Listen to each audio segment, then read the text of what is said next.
Hello everyone, I am doctor Rashmi Nalwal. पदार्थ विज्ञान के बीएमएस फर्स्ट प्रॉफ के लेक्चर की सीरीज़ में आज हम सिलेबस का पार्ट ए का थर्ड पॉइंट देखने वाले हैं, जो कि स्टार्ट होता है द्रव्य से। द्रव्य क्या है, द्रव्य के क्या लक्षण हैं, किस प्रकार का इसका वर्गीकरण है, तो वो हम देखेंगे इस वीडियो में। तो सबसे पहले द्रव्य के बारे में जानते हैं कि द्रव्य क्या है। वैशेषिक दर्शन ने भाव पदार्थों में द्रव्य को प्रथम स्थान दिया है और गुण और कर्म दोनों ही द्रव्य में आश्रित रहते हैं। वैशेषिक दर्शन ने जो 6 प्रकार के भाव पदार्थ बताए हैं, द्रव्य, गुण, कर्म, सामान्य, विशेष, समवाय, तो उसमें द्रव्य को उन्होंने प्रथम स्थान दिया है। और चरक संहिता के जो 6 पदार्थ है उसमें द्रव्य को चौथा स्थान दिया गया है। और ये स्थान क्यों दिया गया है, ये आप वैशेषिक दर्शन वाली वीडियो में देख सकते हैं। वहाँ मैंने डिटेल में बताया है कि इनको ऐसा स्थान क्यों मिला है। उसके बाद द्रव्य की व्युत्पत्ति देखते हैं। तो ध्रुवगतौ धातु में यत प्रत्यय लगाकर द्रव्य शब्द बनता है, ये आपको याद कर लेना है। और इसकी एक व्युत्पत्ति की जो डेफिनेशन है ये भी इम्पॉर्टेंट है, ये भी आपको याद करके रखनी है। क्या? द्रवति गच्छति परिणामम इति द्रव्यम, मतलब जो निरंतर गति करता रहे और परिणाम को प्राप्त हो वो है द्रव्य। दूसरी क्या डेफिनेशन है? द्रवति गच्छति संयोग विभागादि गुणान इति वा द्रव्यम, मतलब गच्छति का मतलब जो परिणाम को प्राप्त हो, निरंतर गति करता रहे और जिसमें क्या क्या गुण होने चाहिए? संयोग विभाग आदि, मतलब संयोग का मतलब होता है चीज़ों का जुड़ना और विभाग का मतलब होता है टूटना। तो एक द्रव्य में ये दोनों गुण होते हैं कि वो संयोग भी कर सकता हो और विभाग भी कर सकता हो और निरंतर गति करता रहे, परिणाम को प्राप्त हो, वही द्रव्य है। फिर द्रव्य के लक्षण देखते हैं, अलग अलग दर्शन और आचार्यों के अकॉर्डिंग। तो सबसे पहले वैशेषिक दर्शन, जिन्होंने कि द्रव्य को फर्स्ट पोजीशन पे रखा है अपने भाव पदार्थ में, वो क्या कहते हैं द्रव्य के बारे में?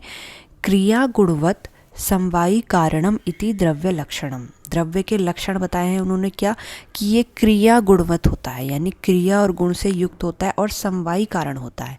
समवायी कारण का मतलब क्या है? समवायी और कारण दो शब्दों से मिलकर बना है। समवायी का मतलब होता है कि जो हमेशा किसी के साथ जुड़ा रहे, जिसको अलग ना किया जा सके। और कारण क्या होता है? किसी भी कार्य के पीछे का रीज़न। ठीक है, तो वैशेषिक दर्शन के अकॉर्डिंग जो द्रव्य है वो समवायी कारण है किसी भी कार्य का, यानी जहाँ भी कार्य की उत्पत्ति होगी उसके पीछे द्रव्य जो है वो हमेशा एक ऐसा कारण बना रहेगा जिसे अलग नहीं किया जा सकता, यानी समवायी कारण बना रहेगा। यहाँ पर क्रिया गुण युक्त और समवायी कारण को उसके बाद एक्सप्लेन भी किया है अलग से। क्रिया गुण युक्त से आप समझते ही है कि कर्म और गुण दोनों से युक्त होना चाहिए द्रव्य। और समवायी कारण का मतलब इन्होंने बताया कि किसका समवायी कारण? गुण और कर्म का समवायी कारण, मतलब वो गुण और कर्म के साथ ऐसे संबंध से जुड़ा है जिसको अलग नहीं किया जा सकता। ठीक है, उसके बाद ये डेफिनेशन है चरक की, जो आपको याद रखनी है। अगर ये याद हो जाती है तो श्लोक याद रखना है। यत्र आश्रिता कर्म गुणा कारणम समवायी यत्तत् द्रव्यम, जहाँ पर कर्म और गुण आश्रित रहते हैं और जो समवायी कारण है वो है द्रव्य। उन्होंने क्या बताया था? वैशेषिक दर्शन ने कर्म और गुण बताया था, कर्म और गुण से युक्त रहते हैं। चरक ने बताया कि जहाँ पर कर्म और गुण जिसके आश्रित रहते हैं और जो कि समवायी कारण हो, वो कहलाता है द्रव्य। और इन्होंने समवायी कारण किसका बोल दिया? केवल गुण और कर्म का नहीं, द्रव्य का भी। तो इन तीनों का ही समवायी कारण हो, उसे कहा जाएगा द्रव्य। उसके बाद देखिए आगे क्या बोलते हैं, इसी को इन्होंने आगे एक्सप्लेन किया है। यत्र आश्रिता कर्म गुणा का मतलब क्या है? यत्र आश्रिता कर्म गुणा से यहाँ तात्पर्य है कि जिसमें कर्म और गुण समवेत हो। द्रव्य में गुण और कर्म समवाय संबंध से आश्रित होते हैं, मतलब कि द्रव्य के अंदर कर्म और गुण हमेशा बने रहेंगे। जहाँ जहाँ द्रव्य पाया जाता है वहाँ वहाँ कर्म और गुण हमेशा रहता है। इस कर्म और गुण को द्रव्य से अलग नहीं किया जा सकता, ये संबंध ही समवाय संबंध है। और कारणम समवायी से क्या संबंध है? जो समवायी कारण हो, द्रव्य गुण और कर्म का समवायी कारण द्रव्य ही होता है। समवायी कारण के संयोग से कार्य उत्पन्न होता है। गुण और कर्म एक साथ कार्य को उत्पन्न नहीं कर सकते, अतः वह समवायी कारण नहीं है। इन्होंने क्या एक्सप्लेन किया है कि कोई भी जब किसी भी प्रकार के कार्य की उत्पत्ति होती है तो उसके पीछे द्रव्य जो है वो एक समवायी कारण है, मतलब बिना द्रव्य के कोई भी कार्य उत्पन्न नहीं होगा, जबकि गुण और कर्म किसी भी कार्य के पीछे के समवायी कारण नहीं है, क्योंकि गुण और कर्म अकेले ही किसी कार्य को उत्पन्न नहीं कर सकते। जैसे हमने केवल गुण ले लिया कि ये गुण है हमारे पास, ये मृदुता गुण है, इससे किसी कार्य की उत्पत्ति करो, नहीं हो सकती केवल गुण की।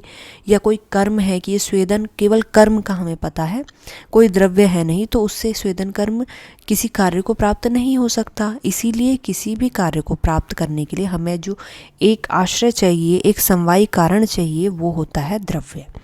इसीलिए द्रव्य को बोला है कार्य का समवायी कारण। फिर आचार्य सुश्रुत के अकॉर्डिंग देख लेते हैं, द्रव्य लक्षणम तु क्रिया गुणवत समवायी कारणम। इन्होंने जो वैशेषिक दर्शन की परिभाषा है लगभग वही सेम ले ली है। फिर भाव प्रकाश की थोड़ी अलग परिभाषा मिलती है, क्या कि रसादि नाम पंचानाम भूतानाम यद आश्रय भूतम तद द्रव्यम। रसादि का जो आश्रय है उसे द्रव्य कहते हैं। रसादि पंचानाम भूतानाम, रसादि नाम पंचानाम भूतानाम। एक तो रसादि में क्या ले लिया उन्होंने, रसगुण वीर्य विपाक और कर्म, और पंच महाभूत जो यहाँ हिंदी में रह गया है कि पंच महाभूत जो है हमारे आकाश वायु अग्नि जल पृथ्वी, उनका भी जो आश्रयभूत है वो है द्रव्य। ठीक है, उसके बाद अब आ जाता है द्रव्य का वर्गीकरण। तो द्रव्य का वर्गीकरण समझने के लिए जब भी एग्ज़ाम में आता है तो हम एक ये चार्ट याद रखेंगे, इस चार्ट के अकॉर्डिंग ही हम सारी थ्योरी उसकी लिखेंगे। जो मेन क्लासिफिकेशन है वो इस चार्ट में दिया हुआ है कि द्रव्य का क्लासिफिकेशन हम कैसे कर सकते हैं। तो आपको ये अगर चार्ट याद हो जाता है तो आराम से आप एक बार चार्ट बना के उसकी थ्योरी आप 4-5 पेज में लिख सकते हैं डिटेल में। तो द्रव्य को जो बेसिकली मोटा मोटा डिवाइड किया है वो डिवाइड किया है, एक तो कारण द्रव्य है और एक कार्य द्रव्य है। ठीक है, कारण द्रव्य और कार्य द्रव्य क्या होते हैं? कारण द्रव्य को इन्होंने नित्य माना है और कार्य द्रव्य जो है वो अनित्य माने। कारण द्रव्य बेसिकली आप ये समझ लीजिए, कोई भी अगर काम हो रहा है तो उसके पीछे के जो द्रव्य है जो उस कार्य को उत्पन्न करने में सहायक है, उन्हें बोला जा रहा है कारण द्रव्य। और जो फाइनल प्रोडक्ट हमें मिल रहा है कार्य की समाप्ति के बाद, उसको बोला जा रहा है कार्य द्रव्य। अब नित्य अनित्य क्या है? नित्य का मतलब होता है कोई ऐसी वस्तु, कोई ऐसी एंटिटी, कोई ऐसा पदार्थ या तत्व जो कभी नष्ट नहीं हो सकता, जिसको नष्ट नहीं किया जा सकता, जो हमेशा बना रहता है, उसे कहा जाता है नित्य। और अनित्य का मतलब जिसको नष्ट किया जा सकता हो, उसे कहा जाता है अनित्य। ठीक है, तो आप इसके एग्जाम्पल देखिए। जो कारण द्रव्य है वो यहाँ पर 9 है, जो आचार्य चरक ने भी सूत्र 1 में बताया है श्लोक के माध्यम से कि खादिन्यात्मा मनः कालो दिशश्च द्रव्य संग्रह। ये 9 द्रव्यों का जो संग्रह बताया है, तो ये 9 बताए हैं उन्होंने कारण द्रव्य।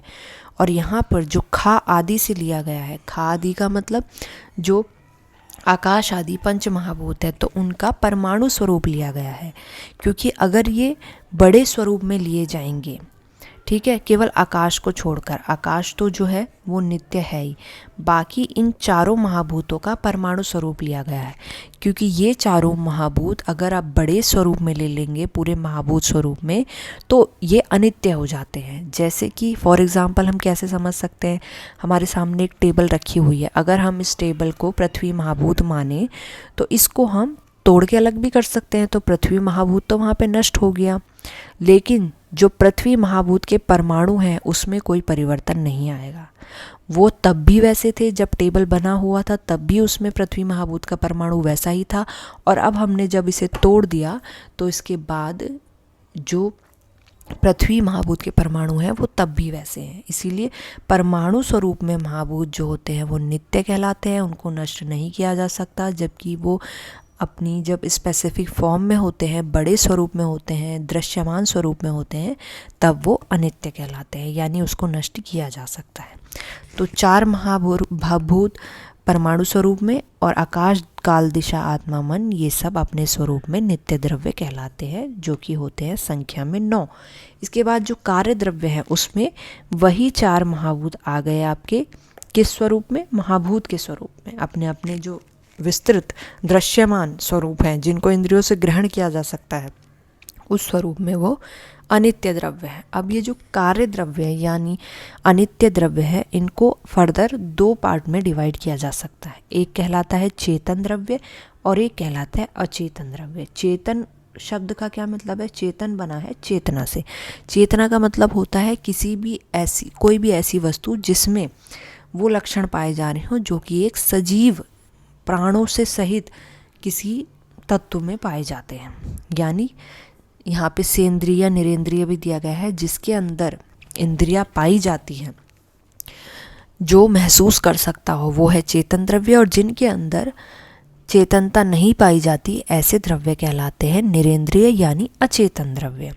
अब अचेतन यानी निरेंद्रिय द्रव्य को भी 2 पार्ट में डिवाइड किया जा सकता है, खनिज और कृत्रिम।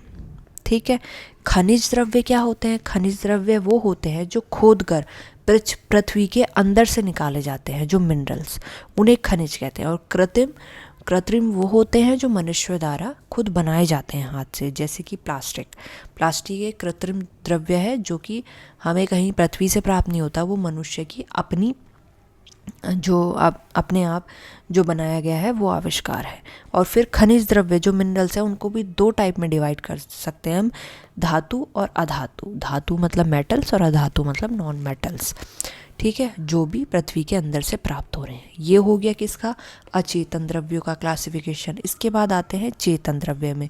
तो जिनमें चेतना होती है ऐसे भी 2 प्रकार के द्रव्य हैं, एक है अंतश्चेतन और एक है बाह्य अभ्यंतर चेतन।